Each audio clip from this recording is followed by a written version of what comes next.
तो चलिए, तमाम मेहमान हमारे साथ बने हुए हैं, उनका मैं रुख करती हूं। हमारे साथ स्टूडियो में गौरव बने हुए हैं, टैक्स एक्सपर्ट हैं, उनसे मैं जानने की कोशिश करती हूं। गौरव, जो बड़ी सौगात यहां पर टैक्स को लेकर कही जा रही है कि 7 लाख तक अगर आपकी सालाना आय है तो आपको कुछ भी देने की जरूरत नहीं है। एक मिडिल क्लास फैमिली की अगर बात करें, मिडिल क्लास मैन की बात करें, टैक्स को लेकर एक जो दोहरी मार झेलता है आम आदमी, इस बार इस बजट से बड़ी राहत मिली है आम आदमी को। गौरव जी, सुप्रीत जी, इसमें मैं कहूँगा ठीक है, गवर्नमेंट ने सैलरीड क्लास को कुछ बेनिफिट दिए हैं, एमएसएमई को भी बेनिफिट दिया है, but at the same time अगर हम बजट को पूरा पढ़ेंगे तो छोटी छोटी चीज़ें ऐसी भी हैं जहाँ पे एमएसएमई को नुकसान होगा। जैसे इनकम टैक्स में मैं कहूँ, अगर मैं एमएसएमई हूँ और मैं किसी बड़ी कंपनी के साथ व्यापार करता हूँ, अगर उस बड़ी कंपनी ने मुझे पैसा 45 दिन के अंदर नहीं दिया तो उसे वो खर्चा डिसअलाउ हो जाएगा 43B में।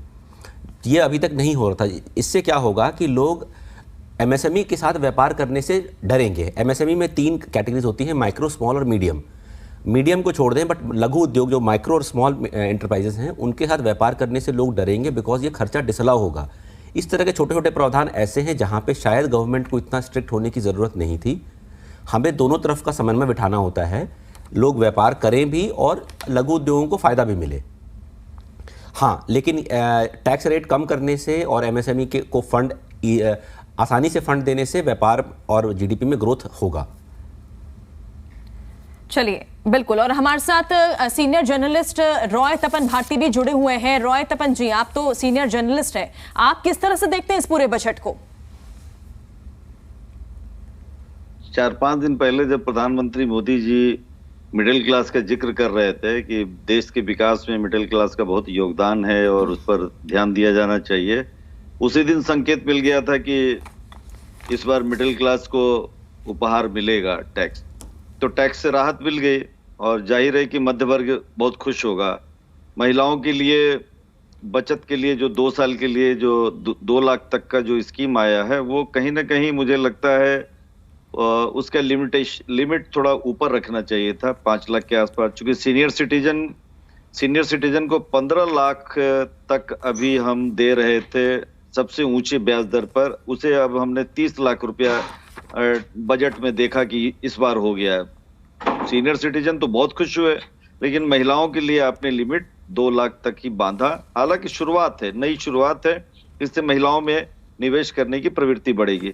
मुझे बजट में जो बहुत अच्छी बात लगी और जो कमी लगी वो भी बताऊंगा। बजट में जो अच्छी बात ये लगी कि रेलवे जो चीन के साथ जो हमारा संबंध बहुत खराब है, तनावपूर्ण संबंध है, और लगातार अरुणाचल और लद्दाख की सीमा पर हमारी फौज डटी हुई है, तो हमें लद्दाख, ये उत्तराखंड और अरुणाचल के इलाकों में, नॉर्थ ईस्ट के इलाकों में रेलवे नेटवर्क को और बढ़ावा देना है, जिससे कि हमारी फौज चंद घंटों में बॉर्डर पर पहुंच सके। उसको हमारे पास बारूद, गोले बारूद वगैरह की सप्लाई करने के लिए हम काफी हद तक रेलवे पर डिपेंड करते हैं। सड़क मार्ग पर उतनी तेजी से नहीं जा सकता है। उस पर 2,40,000 करोड़ का जो बजट सपोर्ट जो निकाला गया है, ये बहुत अच्छा कदम है। पिछले साल ये 1.5 लाख था और 8 से 8 साल पहले ये 60,000 करोड़ का होता था। तो रेलवे की बारीकी को हमको समझना पड़ेगा।